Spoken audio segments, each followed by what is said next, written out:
দলীয় কর্মীর উপরেই আক্রমণ সদলীয় আর জোহর বর্ণালীটার মানে এই গতকালকের ফলাফল ঘোষণার পরে পরে না আগের থেকেই ওর এর লগে আগের থেকে হেরে মানে ওয়ার্নিং দেওয়া শুরু হয়ে গেছে আমি তো বাড়িতে আই গেছে বাড়িতে ইয়া জেতা মন্দরের চৈত্রটারে পর্যন্ত রাখছে না জেতা মন্দরে কি ধরবো আমার জামাই তো আমি আড়াই লাইছি আর ফাইমুন আমার জামাই রে পারবো নি কম করে তার জ্বর বর্ণালে দিতে আমার জামাই রে তারা তো তার সুন্দর সংসার করবো বিজেপি রাতে বিজেপি আমি নিজেও শেষ আজকে আমি কইরাম এবার সামনে আমি এক দুজন আমি আমি আমার জামাইয়ের কাছে যাইমু কিন্তু আমার মোরাল লিগা না নি বিজেপির থেকে তোর জহর বর্ণালী সব দায়ী আজকে কইলাম সব দায়ী। ওনারা ধর্মনগরের যুব মোর্চা বলুন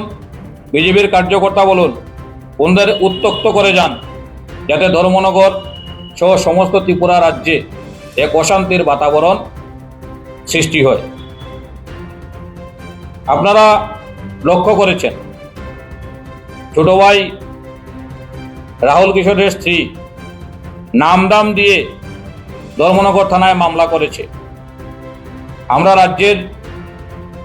তথাকথিত সুশাসনের মুখ্যমন্ত্রীর কাছে জানতে চাই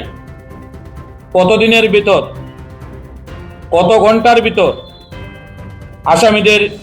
গ্রেপ্তার করে দৃষ্টান্তমূলক শাস্তি প্রদান করা হবে।